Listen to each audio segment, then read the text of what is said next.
Hi, my name is Dr. Heather Williver-Farr, and I'm LaSalle's Special Collections Librarian. Soon you will have an opportunity to examine in person Bibles and prayer books that date from the 1300s to the 1600s. To provide some context for the rare books you will be examining, this presentation will briefly explore the early history of printing.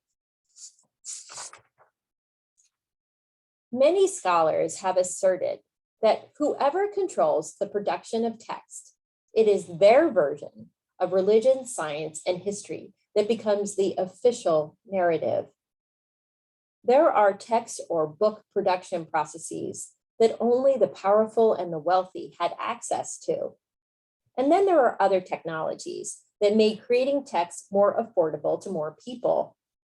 So throughout this talk and during the lab, I encourage you to think about how these print technologies either supported those in power or were used to defy those in power. Prior to the 5th century, scrolls were commonly used for text. For example, during the Roman Empire period, scrolls were used for all manner of text and were affordable to many people, including what we would consider to be the middle class today. That changed with the rise of the handwritten bound book, or Codex, in the 5th century. The early Christians were among the first to adopt the Codex for their religious texts, and they played a pivotal role in perfecting this technology.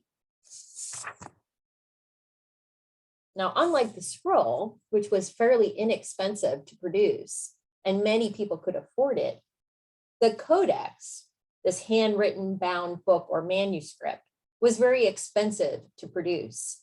So during the Middle Ages in Europe, which was about the 5th to the 15th century, only the rich, such as kings, queens, and other nobility, or the church, could afford books. It was also the case that only the rich and the powerful had the means to produce books. So it was the rich and the powerful who could determine what was in those books. These early books were written out by hand, and teams of medieval scribes carried out this difficult and time-consuming work. To complete a manuscript, it could take months and sometimes years. On top of that, a team of craftsmen were often needed to produce the material on which the scribes wrote. That material, which looks a bit like paper, was called vellum, and it was made from animal skin. As you can see from the slide, it was labor-intensive and a time-consuming process to produce vellum. A herd of cows might be needed to provide enough vellum for a long or oversized codex. So as this suggests, it was quite expensive to produce a small book or even a large book or a long book or even a short book in this period of time. Now, men are traditionally portrayed as the people who authored books and the ones who were involved in the production of books.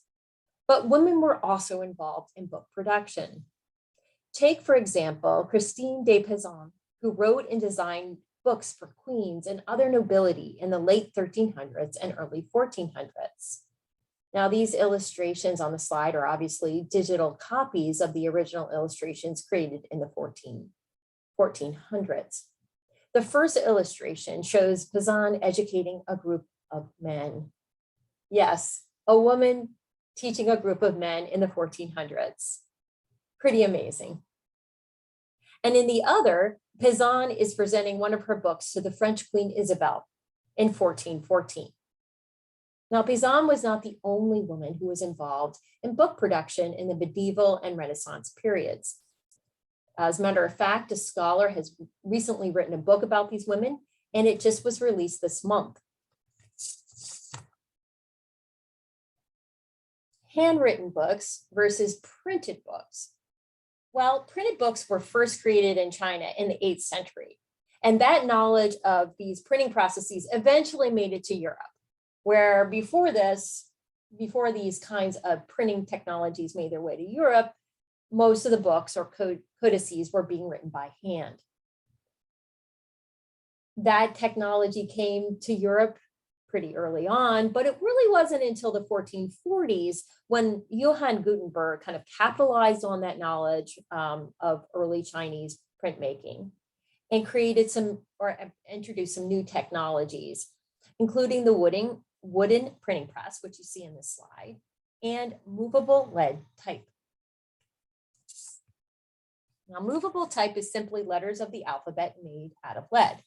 And it could also contain not just one alphabet letter, but two. And you see an example of that, the FI movable type on the slide.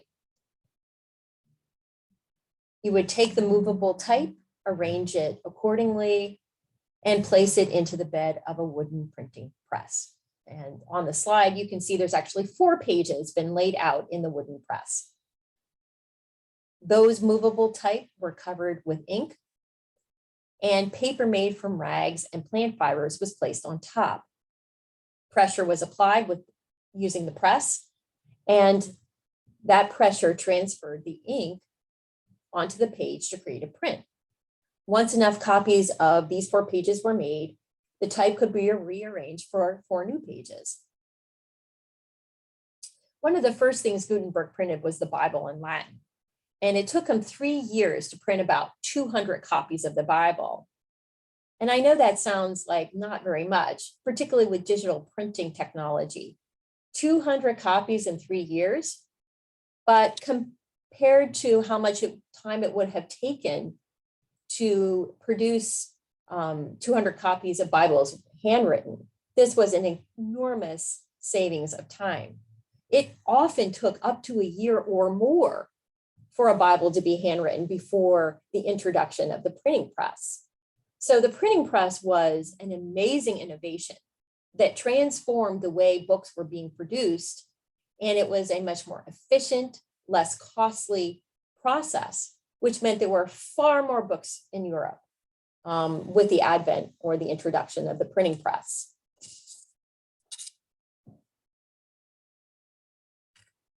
If you are interested in how the Gutenberg printing press worked, you can visit this YouTube video.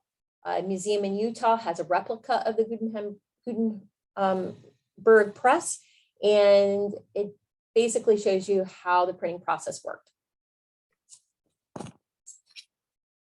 As you can see in this chart, the printing press led to an explosion in the number of printed books in Europe. If you look at the chart, the 15th century, when you have the introduction of the printing press, to the number of books that were printed in Europe in the 16th century, you see a huge increase. And that just goes up exponentially every century. So with the advent of the printing, or the introduction of the printing press, you have basically the spread of ideas are now in the hands of anyone who could afford to buy one of these presses or build one themselves. And these presses would play an important role in the spread of radical ideas that spurred revolutions in the US and in Europe, such as the Protestant Reformation. Now, the pie chart on the right-hand side of the slide shows how few books were published in or printed in the vernacular, which is spoken languages, such as French, German, or English. As you can see, Latin, the majority of books were printed in Latin in the 1400s. Now, by Latin, I mean classical Latin, which is a written language more than not a spoken language. And most people in Europe at this time either didn't understand classical Latin at all, or only understood bits and pieces of it. So if a book was written in a vernacular that they spoke and know, if they were literate, they would be able to read and understand these new books that were printed in the vernacular. In the early 1500s, Martin Luther played an important and key role in the production of books that were written in the vernacular, in his case, in German. And he wrote and translated a plethora of books into German. And he also capitalized on the printing press to efficiently create large numbers of these books.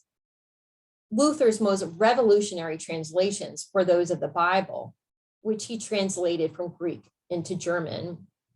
His Bibles influenced the development of other vernacular translations, including Bibles written in English. And these Bibles helped spread Protestantism throughout Europe and the New World. The history of the English Bible was both dramatic and bloody.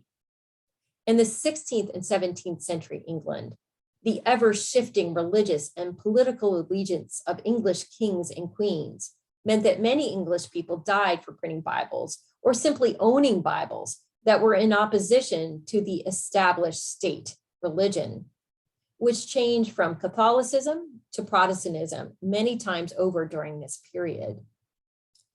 During the Special Collections Lab, you will have an opportunity to explore this bloody history and other aspects of Bible production and symbolism. I look forward to seeing you at the lab and hearing your ideas. Thanks for listening.